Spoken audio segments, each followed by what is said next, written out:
നിർഭയവയലുകൾ തേടി വാഗ്ദത്ത നാട്ടിലേക്കൊരു യാത്ര. പുറപ്പാട് പുറപ്പാട് പുറപ്പാട്.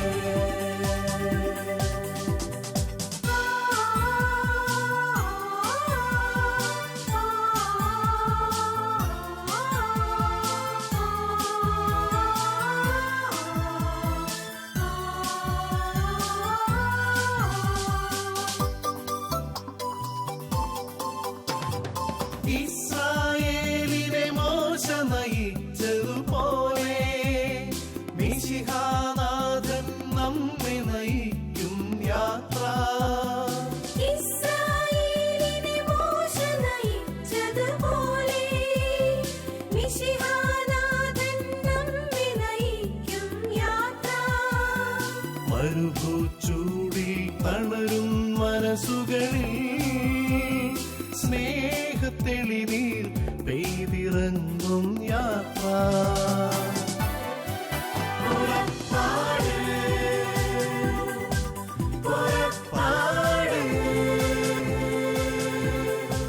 പുറപ്പാട്.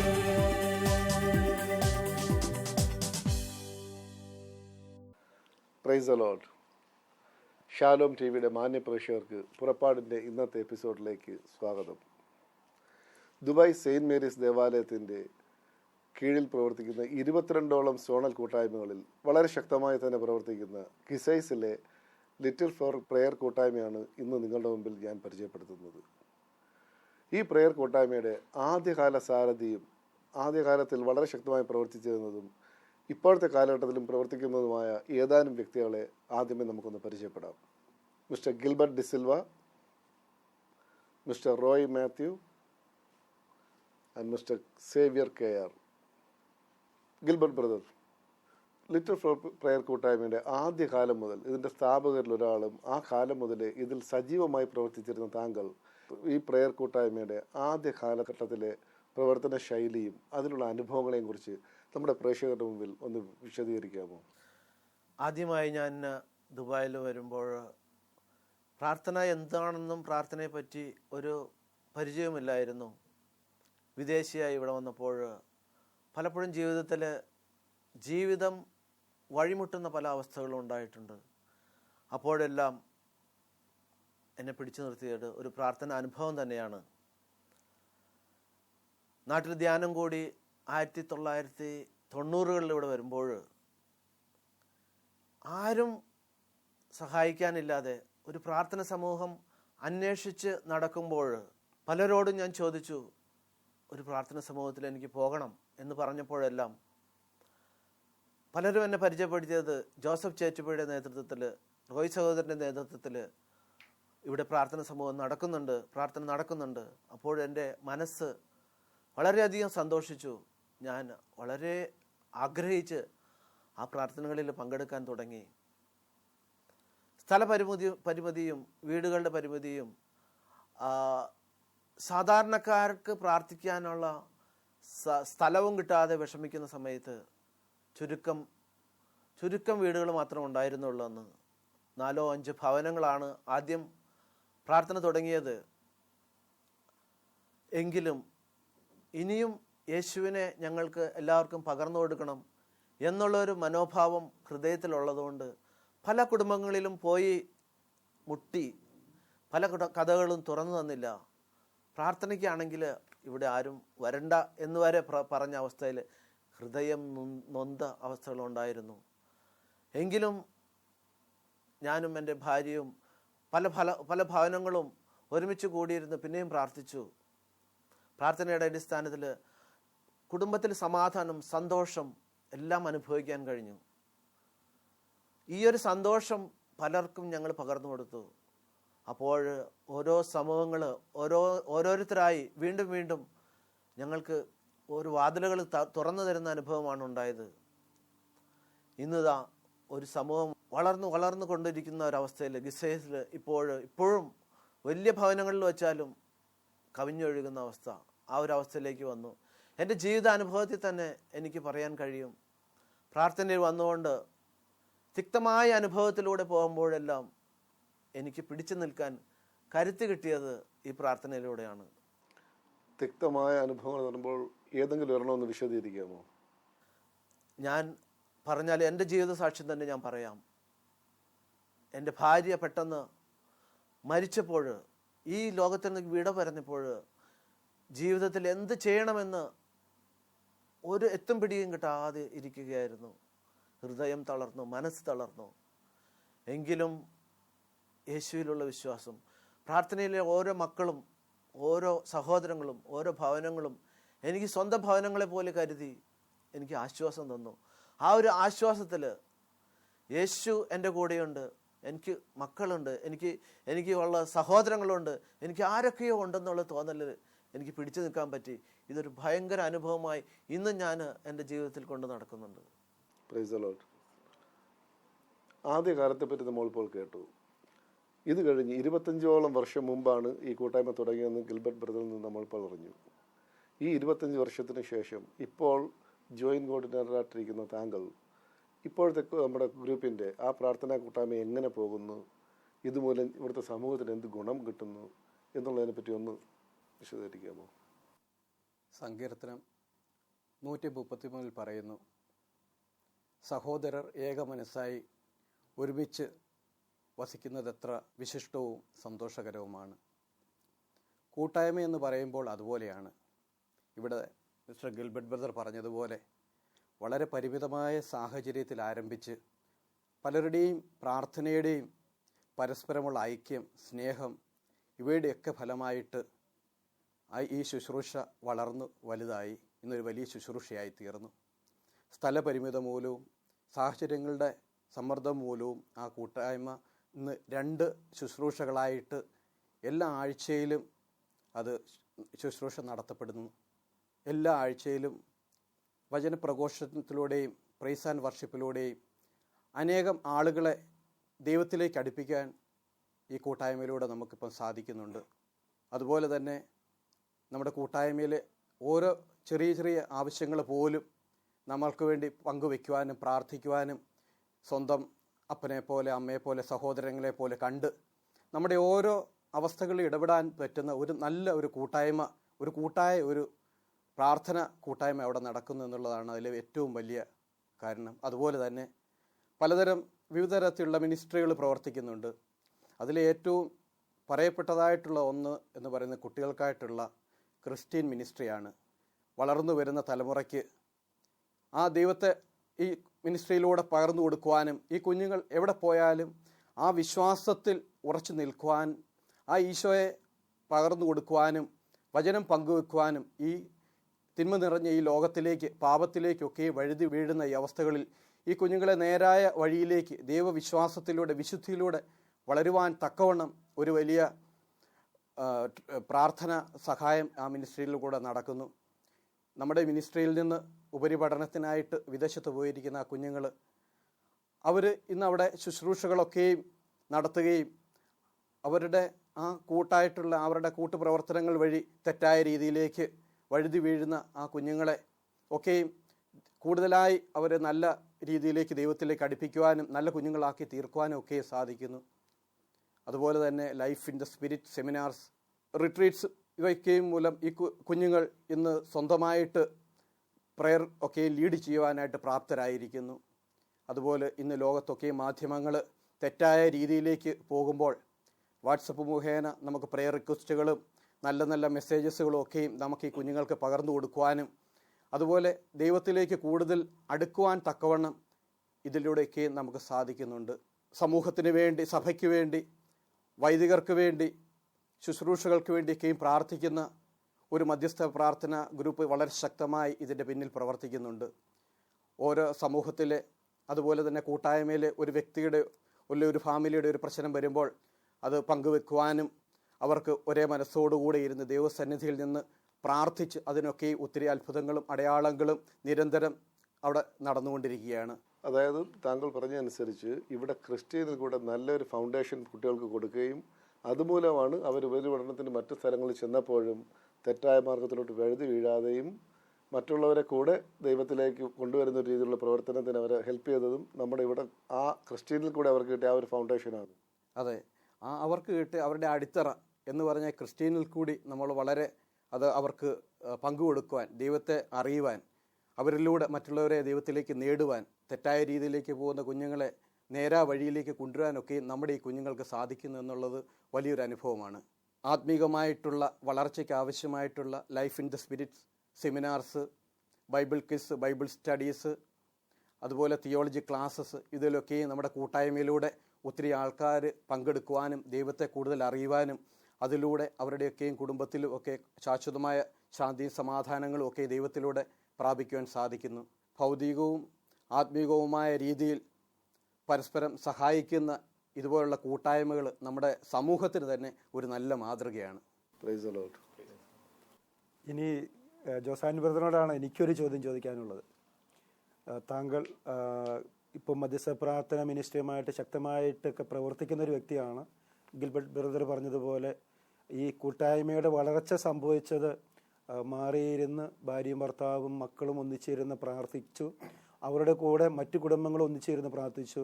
ഈശ്വര സ്നേഹമറിയാത്ത അനേകരെ അങ്ങനെ ഈശ്വര സ്നേഹം അറിയാനും ആ വിശ്വാസത്തിലേക്കും വിശുദ്ധിയിലേക്കും സമാധാനത്തിലേക്കൊക്കെ വരാനായിട്ട് നമ്മുടെ പ്രാർത്ഥന അവരെ സഹായിച്ചു. അങ്ങനെ തുടങ്ങിയ ആ കൊച്ചു പ്രാർത്ഥന കൂട്ടായ്മ, ആ മധ്യസ്ഥ പ്രാർത്ഥന കൂട്ടായ്മ ഇന്ന് ശക്തമായി സഭയ്ക്കും ലോകത്തിനും ഈശ്വര സ്നേഹം അറിയാത്ത അനേകർക്ക് വേണ്ടി പ്രാർത്ഥിക്കുന്ന സജീവമായ ഒരു മധ്യസ്ഥ പ്രാർത്ഥന സെല്ലായി ഗ്രൂപ്പായിട്ടൊക്കെ വളർന്നു കഴിഞ്ഞു. അതിൽ താങ്കൾ കഴിഞ്ഞ കുറേ കാലങ്ങളായിട്ട് പ്രവർത്തിക്കുന്നു. ആ മധ്യസ്ഥ പ്രാർത്ഥന എങ്ങനെ സഭയ്ക്കും സമൂഹത്തിനും ഈശ്വര സ്നേഹം അറിയാത്ത അനേകരെ ഈശ്വര സ്നേഹത്തിലേക്ക് കൊണ്ടുവരാനും ഒക്കെ പ്രവർത്തിക്കുന്നു? അതെങ്ങനെയാണ് മുന്നോട്ട് പോകുന്നത്? അതൊന്ന് സമൂഹമായിട്ട് പ്രേക്ഷകരുമായിട്ട് ഒന്ന് പങ്കുവയ്ക്കാവൂ. 20 വർഷത്തിലധികമായി ദുബായിൽ ഞാൻ താമസിച്ചിരുന്നിട്ടും കഴിഞ്ഞ 4-5 വർഷങ്ങളായിട്ടാണ് കൂട്ടായ്മ ജീവിതത്തിലോട്ട് ഞാൻ കടന്നു വരുന്നത്. ഇതിനു മുമ്പ് ഞാൻ കരുതിയിരുന്നത് പ്രാർത്ഥന എന്ന് പറഞ്ഞു കഴിഞ്ഞാൽ എൻ്റെ ആവശ്യങ്ങൾക്കായിട്ട് ഞാൻ ദൈവത്തോട് പറയും. അതായിരുന്നു എൻ്റെ മനസ്സിലുണ്ടായിരുന്നൊരു പ്രാർത്ഥന. പക്ഷേ നവീകരണ പ്രസ്ഥാനത്തിലോട്ട് വന്ന് കൂട്ടായ്മ ജീവിതത്തിലോട്ട് കടന്നു വന്ന് ഇവിടെ വെച്ച് ദൈവത്തെ അറിഞ്ഞപ്പോൾ, ദൈവവചനത്തെക്കുറിച്ച് കൂടുതൽ അറിഞ്ഞപ്പോൾ ഒരു കാര്യം എനിക്ക് മനസ്സിലായി. നമ്മൾ പ്രാർത്ഥിക്കേണ്ടത് നമ്മുടെ ആവശ്യങ്ങൾക്ക് മാത്രമല്ല. കർത്താവ് ഭൂമിയിൽ വന്നതും നമ്മളെ പഠിപ്പിച്ചതും ജീവിച്ചും കുരിശിൽ കിടന്ന് മരിക്കുന്ന അവസാന ശ്വാസം വരെയും ചെയ്തതും നമ്മൾ നോക്കി കാണുമ്പോൾ ഒരു കാര്യം നമുക്ക് വ്യക്തമായി മനസ്സിലാകും. എല്ലാ കൽപ്പനകളും അടങ്ങിയിരിക്കുന്നതെന്ന് പറഞ്ഞ് പ്രധാനവും പ്രഥമവുമായ കൽപ്പനകളെന്ന് പറഞ്ഞത്, സമസ്ത പ്രവാചകന്മാരും കൽപ്പനകളും അടങ്ങിയതെന്ന് പറഞ്ഞത്, നിൻ്റെ ദൈവത്തെ സ്നേഹിക്കാൻ പൂർണ്ണ ആത്മാവോടും പൂർണ്ണ ഹൃദയത്തോടും പൂർണ്ണ മനസ്സോടും നിൻ്റെ കർത്താവായ ദൈവത്തെ സ്നേഹിക്കുക, അതിനേക്കാൾ ഒട്ടും കുറവല്ല നിന്നെപ്പോലെ തന്നെ നിൻ്റെ അയൽക്കാരനെ സ്നേഹിക്കുക എന്ന് പറഞ്ഞു. നിന്നെപ്പോലെ നിൻ്റെ അയൽക്കാരനെ സ്നേഹിക്കുകയാണെങ്കിൽ എനിക്ക് മാത്രമായിട്ട് പ്രാർത്ഥിക്കാൻ കഴിയും. അപ്പം ഞാൻ എനിക്ക് വേണ്ടി പ്രാർത്ഥിക്കുന്നെങ്കിൽ തീർച്ചയായിട്ടും എനിക്ക് എൻ്റെ അയൽക്കാരനെ വേണ്ടി കൂടെ പ്രാർത്ഥിക്കേണ്ട ഒരു ആവശ്യമുണ്ട്. കർത്താവ് കുരിശിൽ കിടന്നപ്പോൾ അവസാനം പോലും മറ്റ് ആൾക്കാർ നഷ്ടപ്പെട്ടു പോകുമ്പോൾ ആ ആത്മാക്കൾ നഷ്ടപ്പെട്ടു പോകരുതെന്ന് കരുതി അവരോട് ക്ഷമിച്ച് അവർക്ക് വേണ്ടി പ്രാർത്ഥിക്കുന്നതാണ് നമ്മൾ കണ്ടത്. നമ്മളെ പഠിപ്പിച്ചതെല്ലാം ജീവിച്ച് കാണിച്ച കർത്താവാണ്. അപ്പോൾ അതിൽ നിന്നും എനിക്കൊരു കാര്യം വ്യക്തമായിട്ടും ഈ പ്രാർത്ഥനാ കൂട്ടായ്മയിൽ നിന്ന് മനസ്സിലായത്, മറ്റുള്ളവർക്ക് വേണ്ടി പ്രാർത്ഥിക്കേണ്ട ഒരു ദൗത്യം നമ്മളെ ഏൽപ്പിച്ചിട്ടാണ് കർത്താവ് പോയിരിക്കുന്നത്. ഒരുപക്ഷെ ഇന്ന് മാധ്യസ്ഥ പ്രാർത്ഥന ഞാൻ കണ്ടുവരുന്നത്, ഇന്ന് ഭൂമിയിലുള്ള മാധ്യസ്ഥ പ്രാർത്ഥന കുറച്ചുകൂടെ കൂടുതലായിരുന്നുവെങ്കിൽ ഇപ്പോഴത്തെ ഈ കാലഘട്ടത്തിൽ ഇവിടെ സംഭവിച്ചുകൊണ്ടിരിക്കുന്ന പല അനർത്ഥങ്ങളും ചിലപ്പോൾ സംഭവിക്കാതെ തന്നെ പോകുമായിരുന്നേനെ. ഇപ്പം ചെറിയ അളവിൽ നമ്മുടെ ഇവിടെ കൂട്ടായ്മകൾ നോക്കുകയാണെങ്കിൽ തന്നെ 22 സോണൽ കൂട്ടായ്മകളിലായിട്ട് തന്നെ പല മാധ്യസ്ഥ പ്രാർത്ഥനകളും നമ്മൾ ക്രമീകരിക്കുന്നു. അതുമൂലം നമ്മുടെ സെയിൻറ്റ് മേരീസ് ദേവാലയത്തിൽ നമ്മൾ നടത്തുന്ന വാർഷിക ധ്യാനത്തിൽ എത്രയോ അത്ഭുതങ്ങളും അടയാളങ്ങളും നമ്മൾ കാണുന്നു. വട്ടായിൽ അച്ഛൻ വന്നപ്പോഴും പറഞ്ഞു, മാധ്യസ്ഥ പ്രാർത്ഥന നിങ്ങളുടെ ശക്തമാണെന്ന്. നമ്മുടെ മാധ്യസ്ഥ പ്രാർത്ഥന എത്രത്തോളം ശക്തമാണ് അത്രത്തോളം അത്ഭുതങ്ങളും അടയാളങ്ങളും ആ ശുശ്രൂഷകളിൽ കാണും. ഒരു ഉദാഹരണം പറയുകയാണെങ്കിൽ, ഒരു കഥയാണ്. ഒരു ശുശ്രൂഷകൻ വചന ശുശ്രൂഷ നടത്തി. വളരെയധികം അത്ഭുതങ്ങളും അടയാളങ്ങളും രോഗശാന്തി അവിടെ നടന്നു. എല്ലാ ശുശ്രൂഷകളും കഴിഞ്ഞിട്ട് ഈ ശുശ്രൂഷകൻ വന്ന് ദൈവത്തിൻ്റെ മുമ്പിൽ വന്ന് നന്ദി പറഞ്ഞു. കർത്താവേ, നന്ദി കർത്താവേ, ഞാൻ ഈ ശുശ്രൂഷ ചെയ്തെടുത്ത് നീ അത്ഭുതങ്ങളും അടയാളങ്ങളും ചെയ്തതിന് നന്ദിയെന്ന്. ദൈവത്തിൻ്റെ ദൂതൻ ഈ സഹോദരനോട് വന്ന് പറഞ്ഞ്, നീ നന്ദി പറയേണ്ടത് എനിക്കല്ല, അതാ ആ മരത്തിൻ്റെ മൂട്ടിലിരുന്ന് ഈ സമൂഹത്തിനെ സമർപ്പിച്ചുകൊണ്ട് മാധ്യസ്ഥം പ്രാർത്ഥിക്കുന്ന ഒരു വയസ്സനിരിപ്പുണ്ട്, അയാൾക്ക് പോയി നന്ദി പറയുകയെന്ന്. അയാളുടെ പ്രാർത്ഥനയുടെ ഫലമാണ് ഇവിടെ കണ്ട അത്ഭുതങ്ങളും അടയാളങ്ങളും എന്ന്. അപ്പോൾ നമ്മുടെ ശുശ്രൂഷകളിൽ, നമ്മുടെ കൂട്ടായ്മകളിൽ വരുന്ന ഓരോരുത്തരും പല പല പ്രശ്നങ്ങളുമായിട്ട് ദൈവത്തിൻ്റെ മുമ്പിൽ വരുവാണ്. അവർക്ക് ദൈവത്തിൻ്റെ ശക്തമായ ഇടപെടൽ ആവശ്യമുണ്ടെങ്കിൽ മാധ്യസ്ഥ പ്രാർത്ഥന എന്തെന്നുള്ളത് പോലും നമ്മൾ അവിടെ കാണുന്നത് അങ്ങനെയാണ്. ഒരുവൻ്റെ ദൈവത്തിൻ്റെ ഇടപെടൽ ആവശ്യമുള്ള ഒരുവന് വേണ്ടി, അല്ലെങ്കിൽ ഒരു സമൂഹത്തിന് വേണ്ടി, അല്ലെങ്കിൽ ഒരു സാഹചര്യത്തിന് വേണ്ടി മറ്റൊരുവൻ വിശ്വാസത്തോടും വിശുദ്ധിയോടും ത്യാഗത്തോടും ചെയ്യുന്ന ദൈവത്തോടുള്ള അപേക്ഷയാണ് മാധ്യസ്ഥ പ്രാർത്ഥന. അപ്പോൾ ഒരു കൂട്ടം അങ്ങനെ ഇരുന്ന് പ്രാർത്ഥിക്കുമ്പോൾ ആ സമൂഹത്തിൽ വരുന്ന വേദനിക്കുന്നവരുടെ പ്രശ്നങ്ങളിൽ കർത്താവ് ഇടപെടുന്നത് നമ്മളിവിടെ അനുഭവിച്ചറിയുന്നു. ഒരുപാട് സാക്ഷ്യങ്ങൾ ഇവിടെ കേൾക്കുകയും നമ്മുടെ മിനിസ്ട്രികൾ പലരും സാക്ഷ്യപ്പെടുത്തുകയും ചെയ്യുന്നുണ്ട്. അപ്പോൾ അതിലൂടെ മാധ്യസ്ഥ പ്രാർത്ഥന വളരെയധികം പ്രാധാന്യമുള്ള ഒന്നാണെന്നും നമ്മുടെ ഏത് ശുശ്രൂഷകളുടെയും ബാക്ക് ബോൺ എന്ന് പറയുന്നത് മാധ്യസ്ഥ പ്രാർത്ഥനയാണെന്നുള്ളതാണ് എനിക്ക് വ്യക്തമായും ഇവിടെ മനസ്സിലാക്കാൻ കഴിഞ്ഞിട്ടുള്ളത്. പ്രവാസത്തിൽ ജീവിക്കുന്ന, പ്രത്യേകിച്ച് നമ്മുടെ കൊച്ചു കേരളത്തിൽ നിന്ന് പുറത്ത് UAE-യിലും ദുബായിലുമൊക്കെ ആയിട്ട് വ്യക്തികളും കുടുംബങ്ങളും ഒന്നിച്ചിരുന്ന് ഈശോയുടെ നാമത്തിൽ പ്രാർത്ഥിക്കുമ്പോൾ ദൈവസ്നേഹത്തിലും ആത്മീയതയിലൊക്കെ വളരാനായിട്ട് സാധിക്കുന്നു എന്നതുപോലെ തന്നെ വളരെ പ്രധാനപ്പെട്ട ഒരു വലിയ കാര്യമാണ്. ഈശോ പറഞ്ഞ ഒരു വചനം എൻ്റെ മനസ്സിലേക്ക് ഇപ്പോൾ ഓടി വരികയാണ്. ഈശോ യോഹന്നാൻ 7 പറഞ്ഞു, എന്നിൽ വിശ്വസിക്കുന്നവൻ്റെ ഹൃദയത്തിൽ നിന്ന് ജീവജലത്തിൻ്റെ അരുവികൾ ഒഴുകുമെന്ന്. സത്യത്തിൽ ആദിമ ക്രൈസ്തവ സമൂഹത്തിൽ കൂട്ടായ്മകളിൽ കണ്ട ഒരു വലിയ കാര്യം ഇതാണ്. നമ്മൾ അപ്പസ്തോല പ്രവർത്തനം നമ്മൾ കാണും, സഭയുടെ വളർച്ച എപ്രകാരമായിരുന്നു സംഭവിച്ചത്. യേശുവിൻ്റെ നാമത്തിൽ വിശ്വസിച്ച സമൂഹം അവർ ഭവനങ്ങൾ തോറും ഒരുമിച്ച് കൂടുകയും ദൈവത്തെ സ്തുതിക്കുകയും പ്രാർത്ഥിക്കുകയും ഒക്കെ ചെയ്തിരുന്നു. അപ്പസ്തോല പ്രവർത്തനം 2-ാം അധ്യായത്തിൽ 43 മുതൽ തിരുവചനങ്ങളിൽ നമ്മൾ ഇപ്രകാരം വായിക്കും, അപ്പസ്തോലന്മാർ വഴി പല അത്ഭുതങ്ങളും അടയാളങ്ങളും സംഭവിച്ചു. വിശ്വസിച്ചവർ എല്ലാവരും ഒറ്റ സമൂഹമാവുകയും തങ്ങൾക്കുണ്ടായിരുന്നതെല്ലാം പൊതുവായി കരുതുകയും ചെയ്തു. അവർ തങ്ങളുടെ സ്വത്തുക്കളും വസ്തുവകളും വിറ്റ് ആവശ്യാനുസരണം എല്ലാവർക്കുമായി വീതിച്ചു. അവർ ഏകമനസ്സോടെ താല്പര്യപൂർവ്വം അനുദിനം ദേവാലയത്തിൽ ഒന്നിച്ചുകൂടുകയും ഭവനം തോറും അപ്പം മുറിക്കുകയും ഹൃദയലാളിത്യത്തോടും ആഹ്ലാദത്തോടും കൂടെ ഭക്ഷണത്തിൽ പങ്കുചേരുകയും ചെയ്തിരുന്നു. അവർ ദൈവത്തെ സ്തുതിക്കുകയും എല്ലാ മനുഷ്യരുടെയും സംപ്രീതിക്ക് പാത്രമാവുകയും ചെയ്തു. രക്ഷ പ്രാപിക്കുന്നവരെ കർത്താവ് അവരുടെ ഗണത്തിൽ പ്രതിദിനം ചേർത്തുകൊണ്ടിരുന്നു.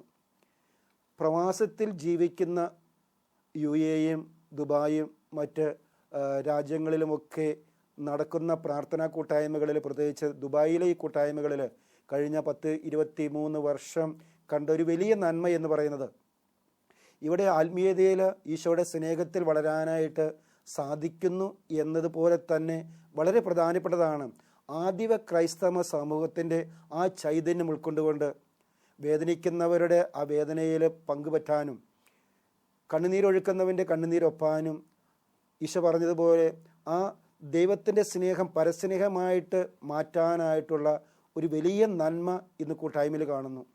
ഒത്തിരി പേര് ഇന്നൊരു പക്ഷേ പ്രവാസത്തിൽ ജീവിക്കുമ്പോൾ ജീവിതത്തിൻ്റെ വ്യത്യസ്തമായ ചുറ്റുപാടുകളിൽ ഒരുപക്ഷെ സാമ്പത്തിക തകർച്ചകളിലോ രോഗങ്ങളിലോ ഒറ്റപ്പെടുന്ന അനുഭവങ്ങളിലോ മറ്റ് ഒരുപക്ഷെ വിപരീത സാഹചര്യങ്ങളിൽ ഈശോയുടെ സ്നേഹം എന്താണെന്ന് അറിയാത്ത ഒരുപാട് വ്യക്തികളും കുടുംബങ്ങളും വേദനയിലും തകർച്ചകളിലും ഒരുപാട് തിന്മയിലും ഒക്കെ അകപ്പെട്ടു പോകുമ്പോൾ അവർക്ക് നേരെ ഈശോയുടെ സ്നേഹവുമായിട്ട് കടന്നു ചെല്ലാനും അവരുടെ വേദനകൾ ഏറ്റെടുത്തുകൊണ്ട് അവരെ പരസ്നേഹ പ്രവർത്തിയിലൂടെ ഈശോയുടെ സ്നേഹം പകർന്നു കൊടുക്കാനൊക്കെ ആയിട്ട് നമ്മുടെ കൂട്ടായ്മകൾ, പ്രാർത്ഥനാ സമൂഹം കാണിക്കുന്ന ആ വലിയ ചൈതന്യമാണ് ഇന്ന് കൂട്ടായ്മയെ നിലനിർത്താനും ഒരുപക്ഷെ ഇന്ന് 10-100 പേര് ഒരാഴ്ചയിൽ ഒരുമിച്ച് കൂടുന്നുണ്ടെങ്കിൽ പോലും കഴിഞ്ഞ 10-25 വർഷക്കാലം നമ്മൾ പരിശോധിക്കുമ്പോൾ ആയിരക്കണക്കിന് ജനം വിവിധ കാലങ്ങളിൽ വിവിധ സാഹചര്യങ്ങളിൽ കൂട്ടായ്മയിൽ കടന്നു വരാനും ഒരുപക്ഷെ നാട്ടിലോട്ട് കടന്നുപോയ അനേകരുണ്ട്, ഇന്നും അനേകർ കടന്നു വന്നുകൊണ്ടിരിക്കുന്നു. അങ്ങനെ നോക്കുമ്പോൾ ആയിരക്കണക്കിന് ആൾക്കാർ ഈ സമൂഹത്തിൽ കടന്നു വരാനും ഈശോയുടെ സ്നേഹം അനുഭവിക്കുന്നതോടൊപ്പം തന്നെ ആദിമ ക്രൈസ്തവ സമൂഹത്തിലുണ്ടായിരുന്ന ഈ പരസ്നേഹ പ്രവർത്തികളിലൂടെ ഈശോയുടെ സ്നേഹം അനുഭവിക്കാനും എന്തുകൊണ്ട് ഇവർ ഇങ്ങനെ ഈശോയുടെ സ്നേഹം പകർന്നു തരാനായിട്ട് സാധിച്ചു എന്ന് തിരിച്ചറിയുമ്പോൾ ആ സ്നേഹം അവർക്കും മനസ്സിലാക്കാനും സ്വീകരിക്കാനും ഒക്കെ ആയിട്ട് അവർ തയ്യാറാവുകയും ജീവിതത്തെ നവീകരിക്കാനും അങ്ങനെ ധ്യാനങ്ങളിലൂടെ, ശുശ്രൂഷകളിലൂടെ, വചനപ്രഘോഷണങ്ങളിലൂടെ, മറ്റ് ആരാധനാ ശുശ്രൂഷകളിലൂടെയൊക്കെ അവരും ഈശോയുടെ സ്നേഹം അനുഭവിച്ചറിയാനായിട്ട് ഇങ്ങനെയുള്ള പരസ്നേഹ പ്രവൃത്തികൾ കാരണമായിട്ടുണ്ട്. ഒരു പക്ഷേ നമ്മൾ കുറേ കൂടെ വിശദമായിട്ടൊന്ന് മനസ്സിലാക്കാനായിട്ട് ശ്രമിക്കുമ്പോൾ ഇന്ന് സമൂഹം നമ്മുടെ ഇടയിൽ ചെയ്തുകൊണ്ടിരിക്കുന്ന ഈ കാര്യം ആദിമ സഭ ചെയ്തുകൊണ്ടിരുന്ന ഒരു വലിയ നന്മയാണ്. അല്ലെങ്കിൽ സഭയുടെ രണ്ട് വ്യത്യസ്തമായ മുഖമാണ് ദൈവസ്നേഹവും പരസ്നേഹവും. പ്രത്യേകിച്ച് നമ്മൾ തീത്തോസിൻ്റെ ലേഖനം 2-ാം അധ്യായം 14-ാമത്തെ തിരുവചന പ്രകാരം വായിക്കും, ഈശോ കുരിശിൽ മരിച്ചത് നമ്മളെ കുറേ പാപത്തിൽ നിന്ന് മോചിപ്പിക്കുക, തിന്മയിൽ നിന്ന് മോചിപ്പിക്കുക എന്ന ലക്ഷ്യം മാത്രമായിരുന്നില്ല. അത് ഒരു നാണയത്തിൻ്റെ ഒരു വശം മാത്രമായിരുന്നു. അതിന് രണ്ടാമതൊരു വശമുണ്ട്, നാണയത്തിൻ്റെ ഒരു മറുവശമുണ്ട്. വചനം പറയുന്നത് എങ്ങനെയാണ്? സകല തിന്മകളിൽ നിന്നും നമ്മളെ ശുദ്ധീകരിക്കുന്നതിനും സൽപ്രവൃത്തി ചെയ്യുന്നതിൽ തീക്ഷ്ണതയുള്ള ഒരു സമൂഹത്തെ തനിക്ക് വേണ്ടി ശുദ്ധീകരിക്കുന്നതിനും വേണ്ടി യേശു കുരിശിൽ ബലിയായി അർപ്പിച്ചു എന്ന്. അപ്പോൾ ഈശോയുടെ ബലിയിൽ രണ്ട് വളരെ പ്രധാനപ്പെട്ട കാര്യമുണ്ട്. നമ്മളെ പാപത്തിൽ നിന്ന് മോചിപ്പിക്കുക, തിന്മയിൽ നിന്ന് നമ്മളെ ശുദ്ധീകരിക്കുക. അതോടൊപ്പം തന്നെ ഒരു ക്രൈസ്തവൻ്റെ, യേശുവിൽ വിശ്വസിക്കുന്ന ഒരു വ്യക്തിയുടെ വളരെ പ്രധാനപ്പെട്ട ഉത്തരവാദിത്തമാണ് ജോസാൻ ബ്രദർ പറഞ്ഞതുപോലെ, ദൈവസ്നേഹം അനുഭവിച്ചവൻ ദൈവത്തെ സ്നേഹിക്കുന്നതോടൊപ്പം തന്നെ തൻ്റെ അയൽക്കാരനെ, സഹോദരനെ സ്നേഹിക്കുക എന്നുള്ള ഉത്തരവാദിത്തത്തിലേക്ക്. ഇത് നമ്മുടെ സൽപ്രവൃത്തികളിലൂടെ ഈശോയുടെ സ്നേഹം മറ്റുള്ളവർക്ക് പകർന്നു കൊടുക്കുക എന്ന ലക്ഷ്യത്തോടു കൂടെയാണ് ഈശോ കുരിശിൽ മരിച്ചത്. അങ്ങനെയാണെങ്കിൽ ഇന്ന് കൂട്ടായ്മകളിലൂടെ ചെയ്യുന്ന ഈ സൽപ്രവൃത്തി, ഈശോയുടെ സ്നേഹം മറ്റുള്ളവർക്ക് പകർന്നു കൊടുക്കാനായിട്ട് വഹിക്കുന്ന ആ പങ്ക് വലിയൊരു കാര്യമാണ്. അത് ചെയ്തുകൊണ്ടിരിക്കേണ്ടതാണ്. കാരണം സഭയുടെ രണ്ട് മുഖം എന്ന് പറയുന്നത് ദൈവസ്നേഹവും പരസ്നേഹവുമാണ്. അല്ലെങ്കിൽ സഭ ഇന്ന് ലോകത്തിൽ അങ്ങോളം ഇങ്ങോളം ചെയ്തുകൊണ്ടിരിക്കുന്ന സൽപ്രവർത്തികളിലൂടെ ഈശോയെ അറിയാനും ഈശോയുടെ സ്നേഹം അനുഭവിക്കാനും ഒക്കെ സാധിച്ചതുപോലെ, പ്രത്യേകിച്ച് പ്രവാസത്തിൽ ജീവിക്കുന്ന നമ്മുടെ കൂട്ടായ്മകളിൽ ചെയ്യുന്ന ഈ വലിയ സൽപ്രവൃത്തി വഴി ഒരുപക്ഷെ ക്രിസ്ത്യാനികളല്ലാത്തവർ, കത്തോലിക്കരല്ലാത്തവർ, അന്യമതത്തിൽപ്പെട്ടവർ പോലും ഈശോയുടെ സ്നേഹം അനുഭവിക്കാനായിട്ടൊക്കെ കാരണമായത് ഇങ്ങനെ കൂട്ടായ്മകളിലൂടെ ചെയ്യുന്ന സൽപ്രവർത്തികളാണ്. അതുപോലെ തന്നെ മറ്റ് ഒരു കാര്യം ഉള്ളത്, സഭയെ കൂടുതൽ മനസ്സിലാക്കാനായിട്ട്, സഭയെ കൂടുതൽ സ്നേഹിക്കാനായിട്ട്, സഭയിലൂടെ ലഭിക്കുന്ന കുറേ പുണ്യങ്ങൾ മനസ്സിലാക്കാനായിട്ട്, സഭയിലൂടെ നമുക്ക് ലഭിക്കുന്ന ദൈവത്തിൻ്റെ വലിയ അനുഗ്രഹങ്ങൾ, ഒരുപക്ഷെ നാട്ടിൽ വെച്ച് നമുക്കറിയാത്ത പല കാര്യങ്ങളും കൂട്ടായ്മയിൽ നിരന്തരമായിട്ട് പങ്ക് എടുക്കുന്നൊരു വ്യക്തിക്ക് സഭയിലൂടെ ലഭിക്കുന്ന ഒരുപാട് അനുഗ്രഹങ്ങൾ മനസ്സിലാക്കാനും സഭയെ സ്നേഹിച്ച് സഭയോട് ഒട്ടിച്ചേർന്ന് ജീവിക്കാനും ഒക്കെ കാരണമായിട്ടുണ്ട്. കഴിഞ്ഞ കാലങ്ങളിൽ അത് ഒരുപാട് അനുഭവങ്ങളിലൂടെ നമ്മൾ കണ്ടതാണ്. എനിക്ക് തോന്നുന്നു ജോസാൻ ബ്രദറുടെ ജീവിതത്തിൽ തന്നെ സഭയുടെ ഔദാശികമായ കാര്യങ്ങളെക്കുറിച്ച് അറിയാനായിട്ട് സാധിച്ചപ്പോൾ ഞാൻ പറഞ്ഞു കേട്ടിട്ടുണ്ട്, സ്വന്തം അമ്മയുടെ ജീവിതത്തിൽ പോലും അതൊരു വലിയ അനുഗ്രഹമായിട്ട് മാറിയത് പറഞ്ഞു കേട്ടിട്ടുണ്ട്. അത് പ്രേക്ഷകരുമായിട്ട് ഒന്ന് പങ്കുവെക്കാവോ ആ സംഭവം എന്താണെന്ന്? എൻ്റെ ജീവിതത്തിൽ ഈ കൂട്ടായ്മയിൽ വന്നിട്ടാണ് സഭയെക്കുറിച്ച് ആഴത്തിൽ എനിക്ക് മനസ്സിലാക്കാൻ കഴിഞ്ഞത് പലതും. പ്രത്യേകിച്ചും ഇവിടെ ശക്തരായ പല വചന പ്രഘോഷകരും സഭയെക്കുറിച്ചുള്ള ക്ലാസ്സുകൾ എടുത്തപ്പോഴാണ് ബോധ്യം വന്നത്. അതിൽ ഒരു എക്സാമ്പിൾ ഇപ്പോൾ ഞാൻ ഷെയർ ചെയ്യാൻ പോകുന്നത് രോഗീ ലേപനത്തെക്കുറിച്ചാണ്. രോഗീ ലേപനം എന്താണെന്നോ അത് ആഴത്തിൽ അതിനെക്കുറിച്ച് മനസ്സിലാക്കുവാനോ മുമ്പ് എനിക്ക് കഴിഞ്ഞിരുന്നില്ല. ഇത് മനസ്സിലാക്കിയപ്പോൾ, ഇതിനെക്കുറിച്ച് കൂടുതൽ ബോധ്യങ്ങൾ വന്നപ്പോൾ എൻ്റെ അമ്മച്ചി ഇടയ്ക്ക് നാട്ടിൽ സുഖമില്ലാതായി, സീരിയസ് ആയി. അപ്പോൾ ഇതിനെക്കുറിച്ചുള്ള ശക്തമായ ബോധ്യങ്ങൾ ലഭിച്ച് ഞാൻ ഇൻസിസ്റ്റ് ചെയ്ത് അമ്മച്ചിക്ക് രോഗീ ലേപനം കൊടുക്കണമെന്ന്. അങ്ങനെ ഞങ്ങൾ വെക്കേഷനിൽ പോയ സമയത്ത് വീണ്ടും അമ്മച്ചി ഒന്നുകൂടെ സുഖമില്ലാതായി, ഹോസ്പിറ്റലൈസ്ഡായി, ICUവിലായിരുന്നു. ഞാനവിടെ ഉണ്ടായിരുന്നതുകൊണ്ടും രോഗീ ലേപനത്തെക്കുറിച്ച് കൂടുതൽ എനിക്ക് അറിയാൻ കഴിഞ്ഞതുകൊണ്ടും സഭ ഇതിന് എത്രത്തോളം ഇമ്പോർട്ടൻസ് ആണ് കൊടുക്കുന്നത് മനസ്സിലായതുകൊണ്ട് ഞാൻ ഇനീഷ്യേറ്റീവ് എടുത്ത് അമ്മച്ചിക്ക് രോഗീ ലേപനം കൊടുത്ത്. അമ്മച്ചി അത് നല്ലൊരു പ്രാർത്ഥന അനുഭവത്തിലോട്ട് അവിടെ വെച്ച് വരികയും ICUവിൽ നിന്ന് ഡിസ്ചാർജായി വീണ്ടും റൂമിലോട്ട് വന്നെങ്കിലും വീണ്ടും അങ്ങനെ തന്നെ കഴിഞ്ഞിട്ട് ഡിസ്ചാർജായി വന്നില്ല തിരിച്ച്. അവിടെ വെച്ച് തന്നെ അമ്മച്ചി മരണമടയുകയാണ് ഉണ്ടായത്. പക്ഷേ ആ രോഗീ ലേപനവും അത് കഴിഞ്ഞ് അമ്മച്ചി വിളിച്ച് അമ്മച്ചിക്ക് വളരെ വേണ്ടപ്പെട്ടവരോട് തന്നെ അമ്മച്ചി പറഞ്ഞ് ഞാൻ നിങ്ങളോട് ക്ഷമിക്കുന്നു, എന്നോട് നിങ്ങൾ ക്ഷമിക്കണമെന്നും പറഞ്ഞ് ആ ഒരു സംഭവം തന്നെ എന്നെ വളരെ സ്പർശിച്ച്. കാര്യം പരിശുദ്ധാത്മാവ് പ്രേരണ നൽകാതെ അങ്ങനെ അമ്മച്ചിക്ക് ചെയ്യാൻ കഴിയുമായിരുന്നില്ല. അപ്പോൾ അങ്ങനെ ആ രോഗീ ലേപനം അമ്മച്ചിക്ക് കൊടുക്കാൻ കഴിഞ്ഞത് മൂലം അമ്മച്ചി നല്ലൊരു കൃപാ അവസ്ഥയിൽ തന്നെ മരണമടയുകയും യേശുവിൻ്റെ കരങ്ങളിലേക്ക് അമ്മച്ചി ചെന്നെത്തിയിട്ടുണ്ടെന്നുള്ളൊരു വിശ്വാസത്തിൽ ഞങ്ങളിപ്പോൾ സന്തോഷിക്കുന്നു. അതുപോലെ തന്നെ കൂട്ടായ്മയുടെ മറ്റൊരു പ്രത്യേകത ഞാൻ കണ്ടത്, പരസ്നേഹം അല്ലെങ്കിൽ സൽപ്രവൃത്തി എന്നൊക്കെ പറയുമ്പം ഒരുപക്ഷെ അതിന് കുറേ ഔപചാരികമായിട്ടുള്ള തലങ്ങൾ ഒരുപക്ഷെ തോന്നിയേക്കാം. എന്നാൽ പ്രവാസത്തിൽ ജീവിക്കുന്ന ഒരുപാട് വ്യക്തികളും ഒറ്റപ്പെട്ട കുടുംബങ്ങളും ഒക്കെ ഇന്ന് ഒരുപാട് ഏകാന്തതയിലും നിരാശയിലും ഒക്കെ ജീവിക്കുന്ന സമയത്ത് ഒറ്റപ്പെടലിൻ്റെ ഏകാന്തതയുടെയൊക്കെ ഒരുപാട് ദുഃഖങ്ങൾ അനുഭവിക്കുന്ന ഒരുപാട് വ്യക്തികളെയും കുടുംബങ്ങളെയൊക്കെ കാണാനായിട്ട് സാധിച്ചിട്ടുണ്ട്. കൂട്ടായ്മ നൽകുന്ന വലിയൊരു നന്മ എന്ന് കാണാനായിട്ട് സാധിച്ചത് ഒരുപക്ഷെ കൂട്ടായ്മയിൽ വന്നു വചനത്തിൽ ആഴമായ ആ ഒരു ബോധ്യം വിശ്വാസമൊക്കെ ലഭിക്കുന്നു, ആത്മീയതയിൽ വളരാനായിട്ട് സാധിക്കുന്നു. അതേസമയം ഗിൽബർട്ട് ബ്രദർ പറഞ്ഞതുപോലെ സ്വന്തം പ്രിയപ്പെട്ട ഭാര്യ നഷ്ടപ്പെട്ടു. അപ്പോൾ എൻ്റെ ജീവിതത്തിൽ എൻ്റെ കുടുംബാംഗങ്ങളല്ലാതെ എനിക്ക് കൂട്ടായ്മയിൽ ആരൊക്കെയോ സ്വന്തമായിട്ട് ആൾക്കാരുണ്ട്. ഒരു വിപരീത സാഹചര്യത്തിൽ, വേദനയുടെ സാഹചര്യത്തിൽ ഓടി വരാനും ആശ്വസിപ്പിക്കാനും ആ പ്രശ്നങ്ങളിൽ ഒന്ന് ഇടപെടാനും ആ പ്രശ്നങ്ങളിൽ എപ്പോഴും ഇടപെടാനും ഒക്കെ ആരൊക്കെയുണ്ട് എന്നുള്ളൊരു തോന്നൽ ഈ പ്രവാസ ജീവിതത്തിൽ, ഏകാന്ത ജീവിതത്തിലൊക്കെ ഇതൊരു വലിയ ശക്തിയാണ്, വലിയ ദൈവത്തിൻ്റെ ഇടപെടലായിട്ടൊക്കെ കാണാനായിട്ട് സാധിക്കുന്നു. യോഹന്നാൻ 3:16 ഈശോ വാഗ്ദാനം ചെയ്തതുപോലെ പറഞ്ഞതുപോലെ അവനിൽ വിശ്വസിക്കുന്ന ഒരുവൻ പോലും നശിച്ചു പോകാതെ എല്ലാവരും നിത്യജീവൻ പ്രാപിക്കണമെന്നുള്ള പിതാവിൻ്റെ ആ വലിയ സ്വപ്നം, പിതാവിൻ്റെ ദർശനം കൂട്ടായ്മയിലൂടെ സഭ വളരാനും സഭയിലൂടെ ലോകം മുഴുവൻ ഈശോയുടെ സ്നേഹത്തിലേക്ക് കടന്നു വരാനും ഇടയാകട്ടെ എന്ന് പ്രാർത്ഥിച്ചുകൊണ്ട് ഞങ്ങളെ ശ്രവിച്ച നിങ്ങളെല്ലാവരെയും ഈശോയുടെ ആ വലിയ സ്നേഹം, ഈശോയുടെ വലിയ കൃപ പരിശുദ്ധാത്മാവിലൂടെ നൽകട്ടെ എന്ന് പ്രാർത്ഥിച്ചുകൊണ്ട് ഞങ്ങൾ ഈ എപ്പിസോഡ് നിങ്ങളുടെ മുമ്പിൽ ഈശോയുടെ നാമത്തിൽ സമർപ്പിക്കുന്നു. പിതാവിൻ്റെയും പുത്രൻ്റെയും പരിശുദ്ധാത്മാവിൻ്റെ നാമത്തിൽ ആമേൻ.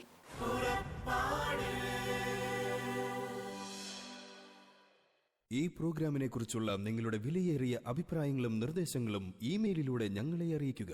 purappad.uae@gmail.com. പരിശുദ്ധാത്മവരങ്ങളാലെന്നും ഹൃദയത്തിനകത